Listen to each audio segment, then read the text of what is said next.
Vale, pues estamos aquí con César, uno de los participantes en el focus group que hicimos como parte del PR1 y nos va a contar su experiencia personal sobre las barreras y dificultades que tuvo que afrontar una vez llegó en su caso, tanto a España como a Reino Unido. Así que bueno, César, si quieres presentarte de dónde vienes, tu edad, qué has estudiado, cuál es tu background. Buenas, soy César. Como has dicho, Jesús, nací en Centroamérica, pero a una joven edad me mudé al Reino Unido y ahí crecí en los años 80-90 y los 2000 me mudé a España y crecí ahí también y empecé a estudiar al revés que muchas otras personas. Empecé a estudiar con 27 años, algo que normalmente no se hace, pero bueno, Cuando y dices hice, estudiar, ¿te refieres a la carrera universitaria? sí, la carrera universitaria y un grado superior también. Em, y después de terminar la carrera, pues volví al Reino Unido a estudiar un máster. ¿Y cómo Y fue ese proceso tanto en el caso español como en el británico? ¿Cuál fue, si conseguiste encontrar trabajo en España, de qué manera lo conseguiste o cómo era el panorama? Pues, a ver, cuando yo terminé el instituto, en España había una idea de que habían ciertas profesiones que tenían que tener notas prácticamente perfectas para poder estudiarlas. Y dentro de las cosas que me gustaban a mí, resulta que tenía que tener notas perfectas, con lo que me dejó con poca elección y muy frustrado porque además que yo había estudiado en inglés hasta los 15 años y al venir a España, pues no tenía el mismo nivel que un estudiante que había estudiado desde preescolar español y no tuve el apoyo necesario para recuperar todos esos años, por lo que en mi caso no repetí ningún curso porque no sé cómo lo hice, pero aprobé suficientes asignaturas para pasar de curso y cuando terminé bachillerato, pues en vez de tener las notazas que muchas otras personas tenían, pues yo tenía unas notas normalitas, digamos.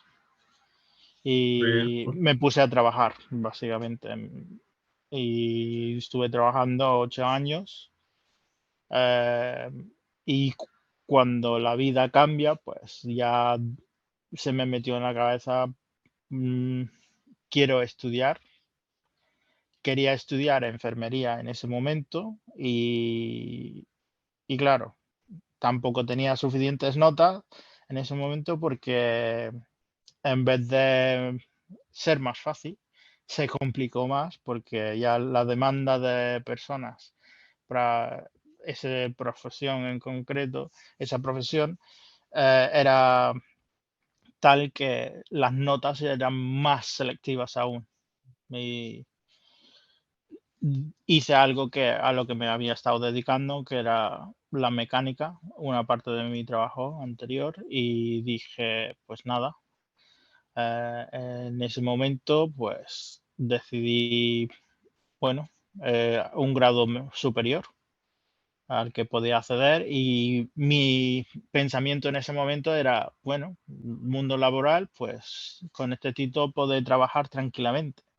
Al terminar el grado superior, me encontré con un mundo laboral en el que no querían personas, digamos, mayores de 25 porque eran las personas con las que podían hacer contratos de estudiantes o de formación, con lo que en muchos puestos de trabajo directamente no te consideraban como candidato, porque al tener esos contratos de formación podían pagar menos. Y en mi caso, pues al ser alguien con un poco más de edad y algo de experiencia, pues no funciona de la misma manera. Y claro, algunas empresas antes de probar prefieren pagarle a otra persona. Y bueno, tuve la idea de, bueno, ¿qué puedo hacer? Hacer una carrera universitaria y lo hice un poco a voleo, porque dije, ¿qué puedo estudiar con mi grado superior? Tenía buenas notas, pero al final del día, en vez de hacer lo que me apasionaba, dije, ¿qué puedo aguantar 4 años en una carrera? Y de primeras había pensado magisterio, porque, claro, era fácil en comparación con algunas cosas que se me estaba ocurriendo, que era como era una ingeniería aeronáutica o hacer una ingeniería en general o tal. Pero claro, en mi cabeza dije, bueno, voy a apuntarme a todo esto, esto, esto. Y al final descarté muchas ingenierías porque dije, uff, volver a tener que hacer matemáticas cuando llevas un par de años sin hacerlo, y acabé en filosofía y letras haciendo un grado de estudios ingleses. Que en mi caso, haber aprendido inglés ayudaba bastante, pero Tenía aún ya así ese, era un ese, ba- cambio, ujú, ese era un cambio background que porque te facilitaba sí, bastante. sí, pero era un cambio porque yo venía de letras, parte técnica, eh, y claro, ir a letras, tener que leer una cantidad desorbitante de información, em, poner las horas de estudio, pues para mí fue un choque. Y claro, pero al final lo hice, terminé los 4 años con algunas cosas raras por medio, pero bueno, como todo estudiante en la vida universitaria se encuentra con situaciones que no se espera de ninguna forma. Y cuando estuve a punto de terminar la carrera, una compañera se había ido a Inglaterra a una universidad de Erasmus y me comentó que había un máster de traducción especializada y relacionado con subtitulación y de videojuegos. Y eso me llamó la atención y dije, pues no me disgusta la idea de meterme en el mundo de videojuegos. Y eso. Y como en España, otra vez al terminar la carrera, el mundo laboral no había mejorado, eh, las salidas laborales eran o convertirte en profesor de una academia, y como futuro laboral no era el más sólido, digamos, y porque nunca sabes realmente con academias la cantidad de alumnos que vas a tener, no es una cosa que a mi vista me dé esa seguridad laboral que busco para el futuro, digamos. Pero bueno, dije, la otra opción era ser profesor en un colegio y yo como que no me veo yo en un colegio dando clases. Tengo la paciencia, pero no creo que aguantaría lo suficiente en un colegio. Y me acabaría queriendo cambiar y para perder tiempo, pues decidí ir a hacer el máster en el Reino Unido. Y bueno, la aventura empecé con el máster y creo que a los 6 meses ya me habían cogido y estaba trabajando. Y no había ni terminado el máster y ya estaba trabajando en control de calidad de subtítulos y comprobando para una empresa grande la calidad del contenido que tenían. Y logré terminar el máster y trabajando a la vez, estudiando y compaginando como podía. y me dediqué a trabajar en ese área durante, creo que son 4 años a los que me he dedicado a eso, y intercalando otros trabajos a la vez, y que en comparación con en España, eh, fue un cambio muy drástico, porque antes de terminar de hacer un máster ya tienes ofertas laborales en la mesa. Pero bueno, cosas que pasan, como la pandemia, cambiaron muchas formas de trabajar y en mi caso, durante la pandemia hubo mucho trabajo porque mucha gente en casa consumían mucho contenido online, mucho contenido audiovisual. Para mí fue laboralmente un buen momento. El cambio ha sido al pasar los 2 años desde la pandemia, que las personas desgraciadamente no tienen la misma liquidez y tienen que poner prioridades debido a los precios que se alzan, Mm. distintas cosas. Y yo pues, he tenido que cambiar y dejar de trabajar en ese sector. Y aunque sigo trabajando ahora, a día de hoy, en la misma área de trabajo que es comunicación y demás, solo que ahora en vez de ser una persona que controla la calidad, ahora soy alguien que está en dirección y ahora estoy trabajando con series completas, no episodios, cosas así, y llevo el proceso de localización de varios idiomas y zonas de, de Europa y de África, por lo que trabajo a un nivel un poquito más grande.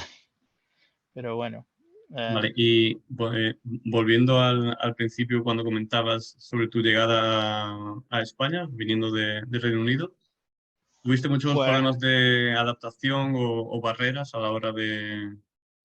tuve suerte que algunos alumnos eran muy buenos y me ayudaban, me daban apoyo, pero eran alumnos y lo hacían por voluntad propia. Pero también tuve otros que no estaban acostumbrados a tener personas de otras zonas del mundo o de otros países europeos. Y claro, se ríen, se burlan, pero en esto creo que es más el desconocimiento, más el siempre haber estado en un ámbito donde se conoce todo el mundo a todo el mundo y eres un, como dirían en algunas zonas de España, eres un forastero que viene a invadir o alguna cosa de esas. Pero la realidad es que en mi caso yo tenía familia allí, con lo que para mí era un poco raro. Yo tenía mi familia, con mi familia todo genial, pero cuando no estás en el ámbito familiar, las personas pueden ser sin quererlo o queriendo, pueden ser fríos. ¿Tuviste algún tipo Y de apoyo tanto por parte de los centros educativos, profesorado o ya después a nivel institucional a la hora de búsqueda de empleo también? no, en mi caso no tuve ayuda. En mi caso no tuve ningún apoyo porque como tenía la nacionalidad española cuando yo llegué a España, simplemente era otra persona más. A nivel institucional solo ven si tienes un pasaporte u otro. No toman en cuenta el apoyo que pueden necesitar o, por ejemplo, si, y esto pasa mucho, españoles que se fueron en los 60, 70 a España, han tenido hijos y estos han tenido hijos a su vez y después deciden, bueno, vamos a volver a España, pues no todos tienen apoyo. Sé que hay regiones de España donde sí se da un apoyo y ayuda, pero yo en mi caso no tuve ningún apoyo. ¿Y a través de qué tipo de contactos o fuentes usaste para la búsqueda de empleo? La búsqueda de empleo o incluso Eh, búsqueda de oferta de estudios.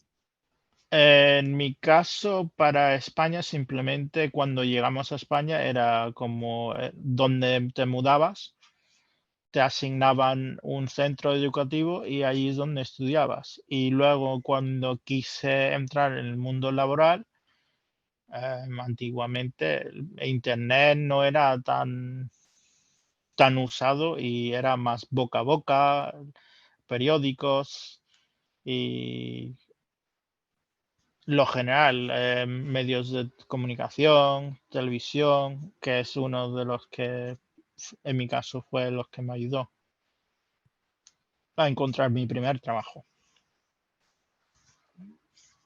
Muy bien.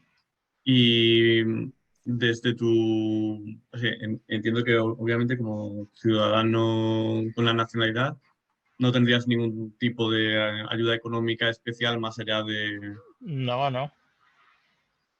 Toda ayuda que tuve fue del Reino Unido, que me parece un poco surrealista siendo ciudadano español. Pero no, cuando yo era más joven habían muchas más ayudas en el Reino Unido para las familias que en España. Y claro, yo tenía más apoyo del Reino Unido. De hecho, yo no aproveché todo lo que se me ofreció del Reino Unido. Por ejemplo, yo la universidad podría haberlo estudiado en el Reino Unido sin pagar un duro. Y cuando eres joven no te das cuenta de todas esas cosas y todos los gastos y todo lo que conlleva, y hay veces que tomas decisiones que luego lamentas. Em, pero no lamentar en un sentido malo, sino porque te das cuenta de la oportunidad que no tomaste en un momento dado. Y claro, en España, aunque hay una ayuda y hay becas, solo cubre una parte de los gastos. Y eso es para todos los españoles. Y eso va en función de todas las personas que lo solicitan. Que hay una cantidad de dinero asignado y esa es la que hay. No hay más, por así decirlo. Si un año son 1.000, pero el siguiente año son 3.000, siguen teniendo el mismo dinero. Por lo que cuantas más personas piden, menos dinero tiene cada uno. Al final Entonces, del día, desde quieras que no, tu, desde tu experiencia como migrante, incluso teniendo la nacionalidad española, ¿qué crees que se debería hacer desde las instituciones, sobre todo, para facilitar tanto la inclusión social como la inclusión laboral por parte de gente que viene del extranjero, sobre todo de Latinoamérica?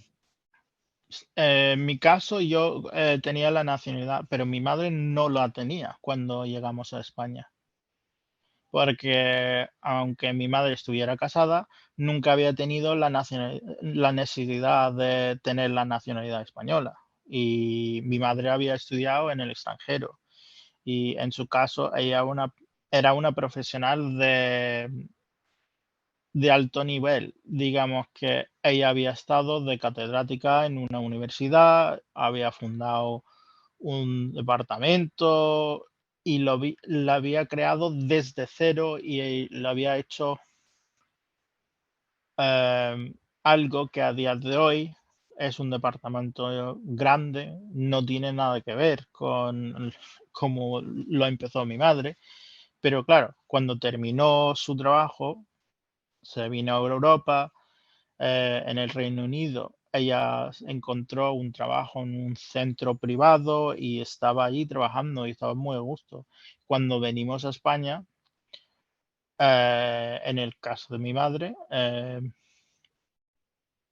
lo que le dijeron era que no convalidaban sus estudios porque no había acuerdo con el centro o el país donde estudió, por lo que a día de hoy eso es una cosa que me sorprende que hayan profesionales que hayan trabajado en centros de reputación y que luego lleguen a España y que les digan, no, si esto no lo convalidamos o no lo reconocemos y para poder ejercer de esta profesión necesitas hacer un examen.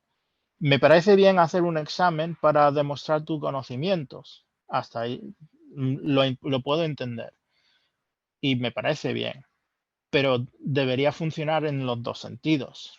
Es decir, que si viene alguien y no le reconoces nada, no le puedes decir que todo su conocimiento se va a basar en un examen. También tendrás que mirar si donde ha trabajado puedes pedir referencias a la empresa o el sitio donde ha trabajado para que den información y que expliquen lo que ha hecho. Pero eso no se toma en cuenta. En mi caso particular, creo que deberían de encontrar una forma de hacer valer toda la experiencia previa. Y conozco a otras personas de fuera de la Unión Europea que han llegado a España y son médicos, son arquitectos, son abogados y acaban en puestos de cuidadores de personas mayores, limpieza, un bar, sirviendo copas. Y son personas que tienen muchísima experiencia y tienen otro punto de vista que podría ayudar muchísimo en el mundo laboral de España, pero por no haber nacido o estudiado en Europa, muchos de ellos no pueden trabajar o no quieren o no tienen los medios para poder decidir, bueno, voy a hacer el examen, porque hacer el examen también requiere medios, porque aunque tú hayas estudiado, y esto te lo digo diciendo, habiendo estudiado mi carrera, si yo tuviera que hacer la mitad de los exámenes de mi carrera a día de hoy, seguramente suspendería. ¿Por qué? Porque lo hice en mi momento y en su momento te lo podía haber aprobado sin problema. ¿Qué pasa? Que ya han pasado unos cuantos años y yo no me acuerdo de todo. Y seguramente, al menos en mi ámbito, la literatura no cambia tanto. Pero si tú vienes de matemáticas, ciencias, ingeniería, medicina, estos son campos que cambian día a día. Yo me acuerdo cuando estaba haciendo primeros auxilios hace años se decía que había que hacer boca a boca. El siguiente año cambiaron, dijeron, hay que hacer boca a boca, pero hay que tener una pieza entre tu boca y la de la persona que estás haciendo el boca a boca. Luego otro año que no hay que hacer boca a boca, que solo hay que hacer el CRP y hacer las compresiones. Ya cada año cambia. Tú imagínate una persona que no ha trabajado en la profesión durante X tiempo porque se ha dedicado a viajar a llegar a España o huir de un conflicto. De esas personas, aunque hayan podido hacer una carrera en su momento, esas personas han tenido otras cosas en mente. Y para poder hacer un examen necesitan ayuda, un apoyo para poder prepararse para hacer el examen. No estoy diciendo un año de carrera, estoy diciendo necesitan unos meses de tranquilidad para poder examinarse. Por eso digo que hay mucha gente que creo que ni siquiera podrá presentarse a ese examen.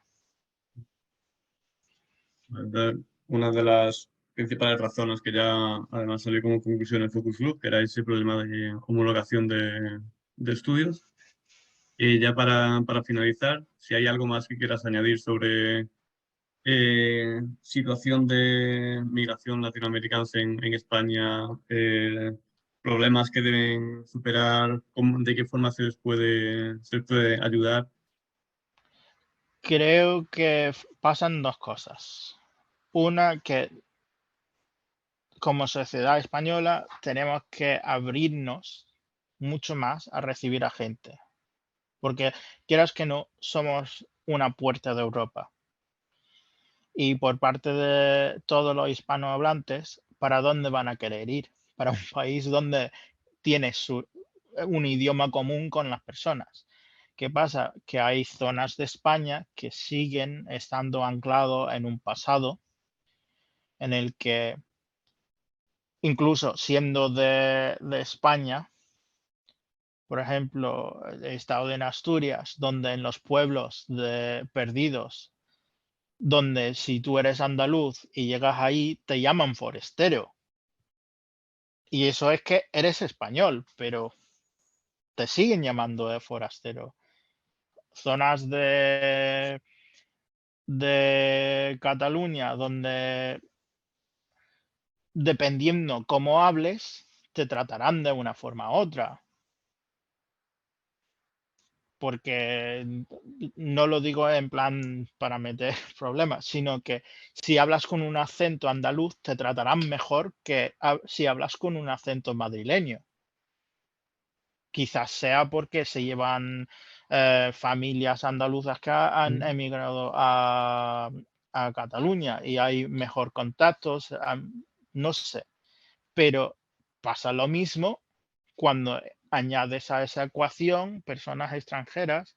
Creo que como sociedad tenemos que abrirnos más, no hacer tanto como no quiero utilizar la palabra, sino barrios, porque me viene la palabra gueto, pero es que en otros países lo que tienen son guetos y eso es lo que hay que evitar. Hay que hacer una integración, crear barrios donde hay personas de todos lados, en el que tanto el que viene se tiene que adaptar a la situación que hay, integrarse en la sociedad que hay, pero también la sociedad tiene que adaptarse a las personas nuevas que están viniendo y entender de dónde vienen, que es una calle de dos sentidos. No podemos simplemente decir, tenemos que darle todas las ayudas. No, no es solo eso. Es que también tienen que aprender lo que hay aquí en España, aprender cómo integrarse y sentirse a gusto, porque al final del día lo importante es que todo el mundo se sienta a gusto con sus vecinos, con las personas que conviven contigo en la misma ciudad y que se pueda em, buscar, encontrar tu vida de cualquier forma, que sea bueno y que apoye y que empuje la sociedad para que mejoren todos, no solo una parte de la sociedad. Porque si solo mejora una parte de la sociedad, entonces, ¿de qué sentido tiene? No tiene mucho sentido. Bueno, pues con esa buena conclusión, creo que podemos despedirnos por hoy. César, muchas gracias por tu colaboración y el punto de vista como migrante en España, aun teniendo la nacionalidad. Y gracias por todo. Vale, muchas gracias. Hasta luego.